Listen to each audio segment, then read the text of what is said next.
Hello everyone, welcome again to my YouTube channel visa convention. My name is Deepika और इस channel पर मैं आप सबके लिए लेके आती हूँ सभी कंट्रीज के वीजा से related latest update, genuine tips और प्रोसेस के बारे में इंफॉर्मेशन। तो आज की इस वीडियो में हम डिटेल में डिस्कस करने वाले हैं required financial documents for tourist visa for farmers और जॉब एम्प्लॉयड पर्संस के लिए। लास्ट की वीडियो में हमने डिस्कस किया था required financial documents for tourist visa self employed persons के लिए और स्टूडेंट्स के लिए। तो आज की वीडियो में हम टू डिफरेंट कैटेगरी की बात करेंगे। तो बिना देरी किए वीडियो करते हैं स्टार्ट।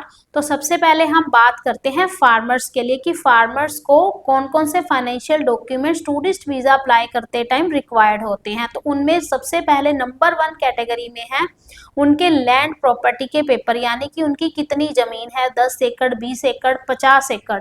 तो वो जमीन के पेपर उनको वीजा एप्लीकेशन के साथ लगाने होते हैं। इससे ये ट्रेस होता है कि आप एग्रीकल्चर बैकग्राउंड से बिलोंग करते हैं। नंबर 2 पे आपको जे फॉर्म आपके वीजा एप्लीकेशन के साथ लगाने होते हैं। जे फॉर्म से ये ट्रेस होता है कि आपकी इनकम कितनी है, या फिर जे फॉर्म के रिगार्डिंग आपको उसके कॉरेस्पॉन्डेंस कितने के जे फॉर्म यानी कितनी वैल्यू के जे फॉर्म आपको मिलते हैं जो आपकी इनकम शो करेगा। या फिर ये भी कह सकते हैं कि कितने की फसल हुई है, ये कितनी इनकम आपको जनरेट हुई है जे फॉर्म से। तो ये सब जानने के लिए आपको जे फॉर्म वीजा एप्लीकेशन के साथ लगाने होते हैं। नंबर 3 पे आपको आपकी लास्ट 3 to 6 मंथ्स की बैंक स्टेटमेंट लगानी होती है। तो ये जो डॉक्यूमेंट्स हैं ये फार्मर्स के लिए हैं। इसके साथ ही अगर आप कोई साइड बाय साइड बिजनेस कर रहे हैं तो उसका पेपर भी आप साथ में अटैच कर सकते हैं। तो इस वीडियो में हम सिर्फ फाइनेंशियल डॉक्यूमेंट्स की बात कर रहे हैं। और भी डॉक्यूमेंट्स आपको आपकी कैटेगरी के अकॉर्डिंग लगाने होते हैं, बट फाइनेंशियल डॉक्यूमेंट्स में सिर्फ आपको यही डॉक्यूमेंट्स लगाने होते हैं। अब नेक्स्ट हम केस डिस्कस करेंगे जॉब एम्प्लॉयड पर्सन। जो पर्सन किसी प्राइवेट या गवर्नमेंट सेक्टर में कहीं जॉब कर रहे हैं, कहने का मतलब किसी स्कूल में, किसी कंपनी में, मैकेनिकल कंपनी में, आईआईटी में, कहीं पे भी अगर आप जॉब कर रहे हैं तो उस केस में आपको वीज़ा एप्लीकेशन के साथ आपका ज्वाइनिंग लेटर लगाना होता है, आपकी लास्ट 3 to 6 मंथ की सैलरी स्लिप लगानी होती है, और इसके बाद आपकी बैंक स्टेटमेंट जिसमें आपकी सैलरी शो होती हो लास्ट 3 to 6 मंथ की, वो स्टेटमेंट आपको लगानी होती है। और इसके साथ ही अगर आपका कोई पर्सनल सेविंग बैंक अकाउंट है तो उसकी भी लास्ट 3 to 6 मंथ की बैंक स्टेटमेंट आपको लगानी होती है। 3 to 6 मंथ्स मीन्स कि कुछ जो कंट्रीज है वो 3 मंथ्स की बैंक स्टेटमेंट मांगती हैं और कुछ कंट्रीज 4 या 6 मंथ की बैंक स्टेटमेंट भी मांगती है। तो इसलिए कंट्री टू कंट्री ये वेरी करता है कि कितने मंथ की बैंक स्टेटमेंट आप साथ में अटैच करोगे। और इसके अलावा आप फॉर्म 16 भी लगा सकते हो।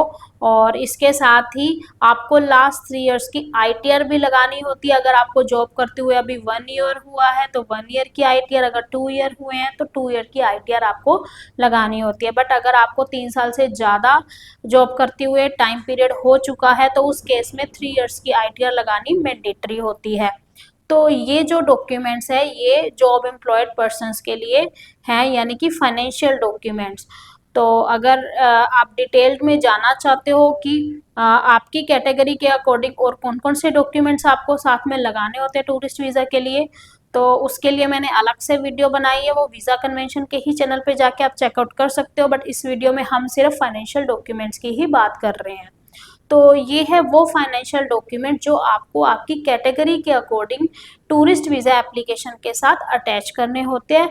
अम्बेसी जिससे ये ट्रेस करती है कि आप उनकी कंट्री में घूमने के लिए एलिजिबल हो या नहीं, आपके पास उनकी कंट्री में घूमने के लिए रिक्वायर्ड फंड्स हैं या नहीं, यानी कि कहने का मतलब आपके पास वहाँ पे रहने के लिए, खाने के लिए, लोकल ट्रैवल के लिए इनफ फंड्स है या नहीं।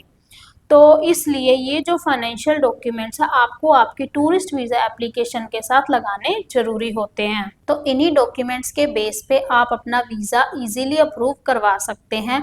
अगर आपके पास इन डॉक्यूमेंट्स में से आपकी कैटेगरी के अकॉर्डिंग कोई भी डॉक्यूमेंट मिसिंग है तो ये आपके वीज़ा रिफ्यूज़ल का कारण बन सकते हैं, क्योंकि अम्बेसी ये जस्टिफिकेशन दे सकती है कि आपके पास हमारी कंट्री में घूमने के लिए इनफ फंड्स नहीं हैं, तो इस बेस पे वो आपका वीज़ा रिफ्यूज़ कर सकते हैं।